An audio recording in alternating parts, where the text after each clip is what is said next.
اچھا آقا، میں پوچھنا چاہتا ہوں کہ ڈاکٹر علامہ محمد اقبال کے متعلق بہت ساری منفی باتیں پائی جاتی ہیں، جیسا کہ وہ شراب پیتے تھے اور اپنی بیوی سے ہٹ کر بعض عورتوں سے بھی یعنی کہ رغبت رکھتے تھے، تو اس کے متعلق آپ کا نقطہ نظر کیا ہے؟ یہ تو انسان اس وقت ان کو سنجیدہ لینا کہ ان چیزوں کو خود جو کچھ ان کے بارے میں اس طرح کی باتیں کی جاتی ہیں، ان کو سنجیدہ لینا خود ایک نقص ہے انسان کے اندر. اچھا، مثلا علامہ اقبال کے بارے میں کہ یہ وہ عورتوں کو پسند کرتے تھے، وہ یہ فلاں کرتے تھے، تو یہ وہ باتیں ہیں جو بہت نچلے درجے کی، نچلے گھٹیا سطح کی ہے نا. یہ ایسے ہی ہے جیسے آپ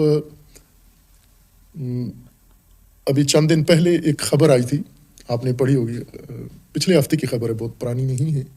انڈیا میں ایک پتھر تھا گول سا، جس کو صدیوں سے انڈین دیوتا سمجھ کر پوج رہے تھے. اس کا نام بھی بڑا مزیدار تھا، میرے ذہن سے اتر گیا. پچھلے ہفتے کی خبر ہے، تصویروں میں بھی آیا ہے وہ گول سا ایک پتھر، اور اس کو وہ دیوتا سمجھ کر پوجتے، عبادت کرتے تھے اس کی. صحیح. اور آج ان کو تجربہ میں جا کر لیبارٹری میں اس کو چیز کو لے کر گئے، وہ چٹان کے اندر تھی، وہ گول سا پتھر گلوب بنا ہوا ایک چٹان کے اندر تھا، اور یہ چٹان مقدس تھی والی ان کی. اور پھر اس کی پوجا کرتے رہے. اب وہ انہوں نے جب لیبارٹری میں جا کے اس کو چیک کیا، ٹیسٹ کیا، تو پتہ چلا کہ یہ ڈائناسور کا انڈا تھا. یہ کہ ڈائناسور کا جو عہد گزرا ہے ہزاروں کروڑوں سال پہلے، وہ فسل بن گیا ہے. وہ انڈا اس خاک میں تھا یا جہاں بھی تھا، پھر وہ زمین کے جو مسائل ہزاروں گزرے ہیں اس کے، تو اس میں وہ فسل بن گیا ہے، اور فسل بن کر وہ ایک چٹان کی شکل اس نے اختیار کیا. اور یہ سمجھ رہے تھے کہ یہ دیوتا ہے یہ، اور یہ بہت سارے زمین کے تعلقات. اب آپ توجہ کریں نا کہ جب ڈائناسور کا انڈا عوام کو ملتا ہے تو وہ یا اس کو دیوتا بنا لیتے ہیں، خدا بنا لیتے ہیں، یا پھر اگر ان کو کوئی بہت اچھی چیز بھی ملے تو اس کو وہ بالکل گھٹیا چیز میں بنا لیتے ہیں. جو چیز عوام کے ہاتھ چڑھ جاتی ہے نا، وہ بہت برا حال ہوتا ہے اس کا. یعنی لیول ہوتا ہے انسانوں کا فہم کے لحاظ سے. اگر ہم دیکھیں تو بعض لوگ بچے ہوتے ہیں اور بعض بچوں کی عمر سے بھی نیچے ہوتے ہیں. مثلا ایک موضوع اگر عام دیہاتی عورتوں کے منہ پہ چڑھ جائے کوئی بات، تو وہ اس کا کیا بنا دیں گی. اسی طرح ایک موضوع بچوں کے حوالے ہو جائے تو بچے اس کا کیا پتنگڑ بنا دیتے ہیں. تو یہ علامہ اقبال جیسی شخصیتیں ظاہر ہے اس طبقے کا کھلونا نہیں ہونی چاہیے. یہ وہ لوگ ہیں جو اس سطح کے لوگ ڈگریاں لے لیتے ہیں، لیکن ہوتے بچگانہ ہی ہیں، یا ہوتے وہ بہت ہی گھٹیا ذہن کے مالک ہوتے ہیں، ذہنی ترقی نہیں کرتے. یونیورسٹیوں میں آ جاتے ہیں، کالجوں میں آ جاتے ہیں، لیکچر دینا شروع کر دیتے ہیں. آج میڈیا کا دور ہے تو ہر ایک کے پاس ایک میدان آ گیا ہے، اپنی جو مغلظات ذہن میں آتے ہیں وہ اگلتے رہتے ہیں. آپ مثلاً رسول اللہ صلی اللہ علیہ وآلہ وسلم کے بارے میں لوگ کیا کہتے تھے؟ جادوگر ہیں، مجنون ہیں، نعوذ باللہ، ساحر ہیں، اور کیا کیا کہتے تھے. یہ اب ہم سنجیدہ لیں ان باتوں کو کہ رسول اللہ کے بارے میں لوگ یہ کہتے تھے، تو ہم کتنا سنجیدہ لیں ان باتوں کو؟ نہیں لینا چاہیے. اسی طرح علامہ اقبال ہیں یا اس سطح کی جتنی شخصیات، اور سب ہیں، یوں نہیں کہ تنہا علامہ اقبال ہیں. علامہ اقبال اور ان کے لیول کی یا ان سے بڑی شخصیات جتنی بھی ہیں، وہ نچلے طبقے میں اسی طرح کی صورتحال کا شکار ہیں. وہ یہی ان کے بارے میں سوچتے ہیں. صحیح. اب جیسے مثال میں دیتا ہوں کہ امیر المومنین علیہ السلام جب شہید ہوئے، ایک تاریخی حقیقت ہے، امیر المومنین علی علیہ السلام جب شہید ہوئے تو شام میں دمشق میں خبر پہنچی امیر المومنین کی شہادت کی. تو ان لوگوں نے جب سنا کہ مسجد میں شہید ہوئے ہیں تو وہ بہت متعجب ہوئے شامی کہ مسجد میں کیا کام تھا، چونکہ ان کے نزدیک امیر المومنین نہ نماز پڑھتے تھے، نعوذ باللہ، نہ مسجد جاتے تھے. اتنا ان کو تعجب ہوا. اب ہم یہ بات یہ کہیں جی کہ امیر المومنین کے بارے میں تو مشہور تھا کہ وہ نماز ہی نہیں پڑھتے. ہم کتنا سنجیدہ لیں اس بات کو؟ تو یہ خود ہماری ایک، میں سمجھتا ہوں کہ جو آدمی مثلا میڈیا کے اوپر آج کل آپ دیکھیں بہت گھٹیا باتیں نشر ہوتی ہیں، یہ لے کر ہم بیٹھ جائیں تجزیہ کرنے تو ہمارا لیول ان گھٹیا لوگوں سے بھی نیچے ہو جاتا ہے. یعنی آپ جتنی گھٹیا بات موضوع بناتے ہیں اپنی سوچ کا، تو آپ کا لیول ان لوگوں سے جنہوں نے یہ موضوع چھیڑا ہے ان سے بھی نیچے آ جاتا ہے. مثلا جیسے یہ ٹی وی پہ ٹاک شو ہوتے ہیں، واقعاً بہت پست گفتگو ہو رہی ہوتی ہے، بڑی گھٹیا حرکات سکنات ہوتی ہیں. پھر ہم لے کے ان کی باتوں کو بیٹھ جاتے ہیں، فلاں نے یہ کہا، فلاں نے یہ کہا، تو ہم تو ان سے بھی پستر ہو گئے. میڈیا نے ان کو گھٹیا کیا، چھوٹا کیا، ہم نے ان کو موضوع بنا کے ہم ان سے بھی چھوٹے ہو گئے. تو اس طرح کی چیزیں علامہ اقبال کے بارے میں مشہور ہے. علامہ اقبال کی پہچان کیا ہے؟ یہ خرافات یا یہ جھوٹ اور بہتان تہمتیں، کردار کشی، شخصیت کشی، جو سب کے بارے میں رہی ہے، ہر بڑے عظیم انسان کے بارے میں رہی ہے، یا ہم ان کی شخصیت کو خود ان کے اپنے کلام سے پہچانیں؟ ہمارے پاس دو منبع ہیں، ایک یہ کہ علامہ خود کیا کہتے ہیں، ایک علامہ کے بارے میں لوگ کیا کہتے ہیں۔ تو مستند کون سی چیز ہے؟ جو اقبال خود کہتا ہے، جو خود کہتے ہیں۔ ہاں دیکھو آپ اقبال کیا ہیں، اور یہ قانون ہے کہ ہر انسان اپنی کلام کے اندر پوشیدہ ہوتا ہے۔ امیر المومنین نے یہ نسخہ بیان کیا کہ المرء مخبوء تحت لسانہ، انسان اپنی زبان کے نیچے چھپا ہوتا ہے، زبان کھولتا ہے تو سمجھو کیا ہے، شخصیت اس کی سامنے آ جاتی۔ تو علامہ اقبال نے تو جو کچھ بیان کیا ہے، ہر جملے میں اقبال موجود ہے، وہاں اقبال کی شخصیت نمایاں ہو جاتی ہے۔ تو ہم غلط آئینے میں جا کے اقبال کو دیکھ رہے ہیں کہ لوگ کیا کہتے ہیں، یعنی یہ گھٹیا لوگ، یہ پست لوگ، یہ مسخ لوگ، یہ اشباح الناس، جن کو امیر المومنین کہتے ہیں اشباح الناس، اشباح الناس کیا کہتے ہیں علامہ اقبال کے بارے میں، اس کو لے کے ہم بیٹھ جائیں،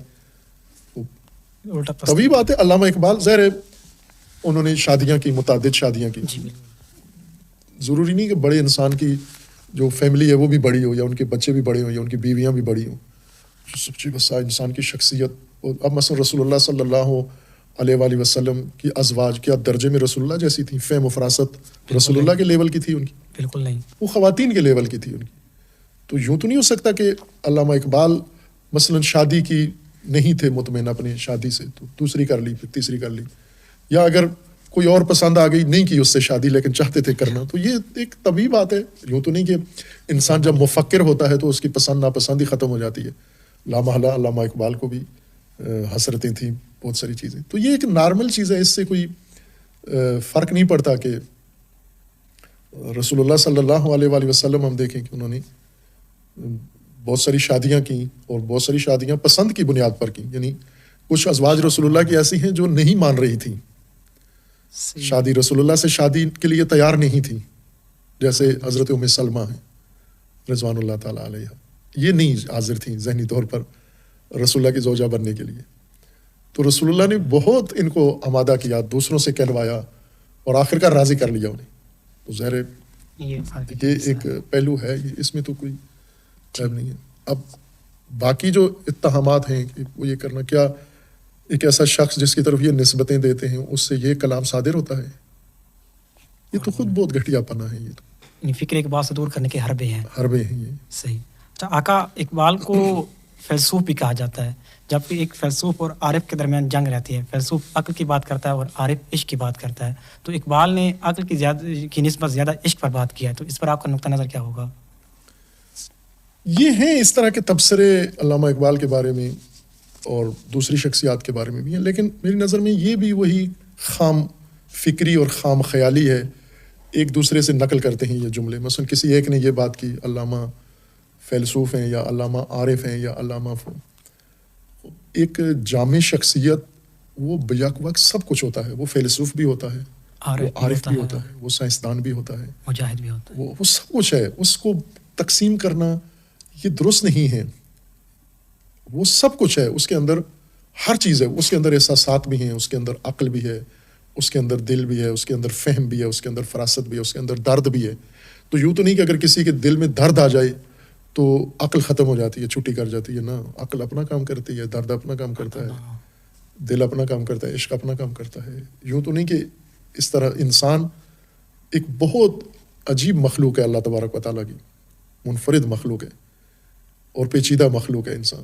اب یہ انسان جب تکامل کرتا ہے تو یہ ساری چیزیں اس کے اندر تکامل کرتی ہیں۔ تو علامہ اقبال کو اگر ہم دیکھیں تو فکر بھی بہت پختہ ہے، درد بھی بہت پختہ ہے، فراست بھی بہت پختہ ہے، اور یہ تدریجاً پختگی آئی ہے، نہ کہ پیدائشی ہے۔ ہم کہیں گے شروع دن سے علامہ اقبال جب پیدا ہوئے دودھ پیتے تھے تو ایسی باتیں کرتے تھے نا، ایسا نہیں ہے، معمولی زندگی گزاری، پھر آہستہ آہستہ اللہ نے ان کو یہ جب دروازے کھولے تو انہوں نے اس میں سستی نہیں کی، اس سے فائدہ اٹھایا اور غنیمت جانا، اور اللہ نے ان کو یہ سب کچھ عنایت کیا ہے۔ صحیح۔ آقا جان پوچھنا چاہتا ہوں کہ یونیورسٹیز میں اقبال پر بہت زیادہ کام ہو رہا ہے، یہاں تک کہ اقبالیات کی اسپیشل ڈگری بھی دی جاتی ہیں، پی ایچ ڈی تک کروائی جاتی ہے، لیکن آپ کی نظر میں اقبال کے کلام میں سے ایسی کون سی جہت ہے کہ جس پر مزید کام ہونا چاہیے، یا پھر وہ یونیورسٹیاں اس پر کام نہیں کر رہی؟ میری نظر میں تو وہ تو بہت کچھ رہا ہے، لیکن ابھی اقبال تک پہنچنے میں وقت لگے گا۔ اقبال تک اقبالیات کے ماہرین نہیں پہنچے ابھی وہ اقبالیات کے نام پر جو ان کے ذہنوں میں ڈالا گیا ہے یہ اقبالیات ہیں، وہ اس میں الجھے ہوئے ہیں۔ یا الفاظ کے اونچ نیچ میں الجھے ہوئے ہیں، یا وہ کلیشئی جو باتیں ہیں جو پچھلے کسی نے لکھ دی ہیں. اقبال شناس بھی ایک نسل اندر نسل چل رہے ہیں نا. ہم اگر آج کے کسی طالب علم کا مقالہ اقبال میں پڑھیں تو وہ سارے حوالے اگلی نسل کے دے رہا ہے کہ اس نے اقبال کے بارے میں یہ کہا، اس نے یہ کہا. اس کی کتاب دیکھیں تو وہ اپنے سے پہلے والی نسل کے حوالے دے رہا ہے کہ اقبال نے یہ کہا. یہ اقبال شناسی نہیں ہے، یہ بلکہ ایک طرح کی گمراہی ہے علامہ اقبال کو سمجھنے میں. اقبال کو اگر سمجھنا ہے تو خود اقبال سے ہی سمجھیں، کسی کی مدد سے نہ سمجھیں. خود اقبال بتاتے ہیں کون ہیں اور ان کے کلام سے سمجھیں کہ اقبال کے. اور میری نظر میں نہیں، ابھی تک تو علامہ اقبال کی ابجد کا الف بھی نہیں ہم نے کھولا اور نہیں اس تک پہنچے، نہیں اس طرف رخ ہی نہیں ہے ہمارا. ہم اقبالیات کے نام پر کسی اور سڑک پر جا رہے ہیں، کسی اور جادے پر جا رہے ہیں. اقبال کی اس طرف ابھی آئی ہی نہیں ہے. صحیح. آقا پوچھنا چاہتا ہوں کہ علامہ اقبال اور خواجہ حسن نظامی کے درمیان ایک مارکہ آرائی ہوئی تھی کہ جس پر علامہ اقبال نے جب یعنی کہ شیرازی کے شعر پر کچھ نقد کیا تھا شیخ سعدی کے شعر پر، تو پھر اسی درمیان خواجہ حسن نظامی اور ان کے درمیان ایک مارکہ آرائی ہوتی. تو ان دونوں کی مارکہ آرائی پہ آپ کا نقطہ نظر کیا ہے؟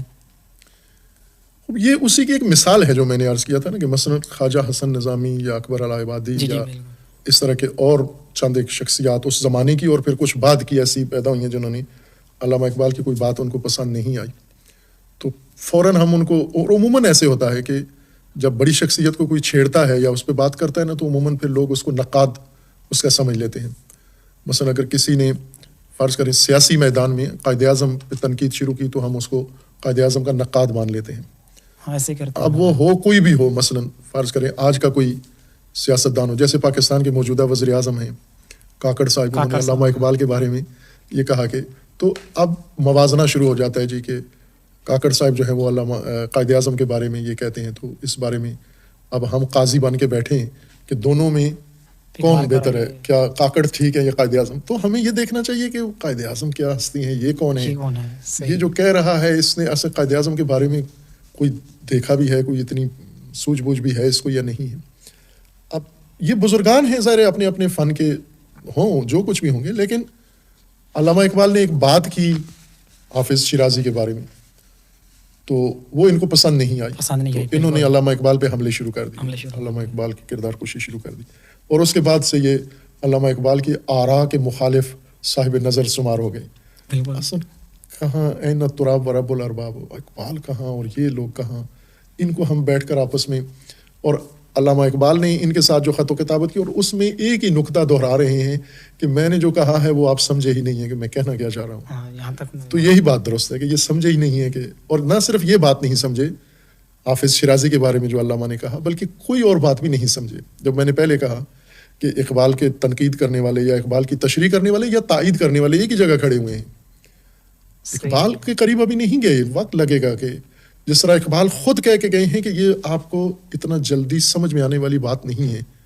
یہ اقبال کو اپنی متا کا پتہ تھا، باقی کسی کو پتہ ہو جانا تو وہ خود آشنا تھے. جو انہوں نے آغاز میں کہہ بھی دیا مثنوی کے آغاز میں ہی اپنے فارسی کلام میں کہ عصر من دانندے یہ اسرار نیست. میرا زمانہ اور میرے زمانے کے لوگوں سے مراد کسان اور مزدور اور خاکروب نہیں ہیں. عصر من یعنی میرے زمانے کے علماء، میرے زمانے کے دانشور، میرے زمانے کے اسکالر، یہ دانندے یہ اسرار نیست. اسرار سمجھنے والے نہیں ہیں یہ لوگ، یہ اظہارات سمجھنے والے ہیں، نہ اسرار سمجھنے والے ہیں. عصر من نہ دانندے یہ اسرار نیست، یوسف من بحر این بازار نیست. یہ میرا یوسف اس بازار میں نہیں تھا. اب ظاہر ہے کہ یوسف اقبال کو اگر یہ بزرگان جن کا آپ نام لے رہے ہیں یا اور بہت سارے ان کے سامنے پیش کریں علامہ اقبال کون ہیں، کیا اصل تعجب ہوتا ہے نا کہ وہ یہ بات ہے کہ ان کی باتوں کو سیریس ہی نہیں لینا چاہیے ہمیں. ان موضوعات کو جیسے یہ ایسے ہی لیں آپ جیسے رسول اللہ صلی اللہ علیہ وسلم کے بارے میں مشرکین کہتے تھے یہ جادوگر ہیں، یہ ساحر ہیں، یہ مجنون ہیں. ہم کتنا ان تہمتوں کو سیریس لیں؟ کیا واقعاً ہم تحقیق کرنا شروع کر دیں کہ نعوذ باللہ رسول اللہ میں کوئی آثار تھے اس طرح کے؟ چونکہ لوگ تو کہہ رہے تھے نا یہ باتیں، لوگ تو ویسے نہیں کہتے، کچھ تھا. کیا ہم حق بنتا ہے کہ ہم سیریس ہو جائیں اور سنجیدہ ہو کر ان موضوعات پہ تحقیق شروع کر دیں اور ہم سوال اٹھائیں گے کیوں جادوگر کہتے تھے، کیوں مجنون کہتے تھے. ان کی توفیق یہی تھی. عوام مولا رومی کا ایک بڑا خوبصورت نقطہ ہے ہر نقطے کی طرح، وہ یہ کہتے ہیں، وصیت کرتے ہیں اپنے مخاطبین کو کہ جتنا ممکن ہے عوام سے بچو، عوام زدگی سے بچو. عوام زدگی سے بچ جاؤ. چونکہ عوام کی ایک مشکل ہے، وہ یہ ہے کہ اگر ماننے پہ آ جائیں تو گائے کو خدا مان لیتے ہیں، اور نہ ماننے پہ آئیں تو نوح کو نبی بھی نہیں مانتے. اور یہ بڑی باریک بات ہے یہ کہ عوام ابھی کچھ لوگوں کو مانتے ہیں، کچھ کو نہیں مانتے. مانتے کس کو ہیں؟ گائے کو مانتے ہیں، نوح کو نہیں مانتے، انبیاء کو نہیں مانتے. تو ان عوام کی سوچ کو ہم بیٹھ کے سنجیدہ تجزیہ کرنا شروع کر دیں، ان میں موازنہ شروع کر دیں. علامہ اقبال نے حافظ کے بارے میں یہ موضوع ہونا چاہیے، یعنی خواجہ حسن نظامی اور علامہ اقبال میں کیا اختلاف تھا، یہ نہیں موضوع یہ ہے کہ علامہ اقبال کو خواجہ حافظ شیرازی سے کیا اختلاف تھا. یہ اہم موضوع ہے، یہ سمجھنے کا نقطہ ہے، اور یہ بہت اہم ہے یہ نقطہ.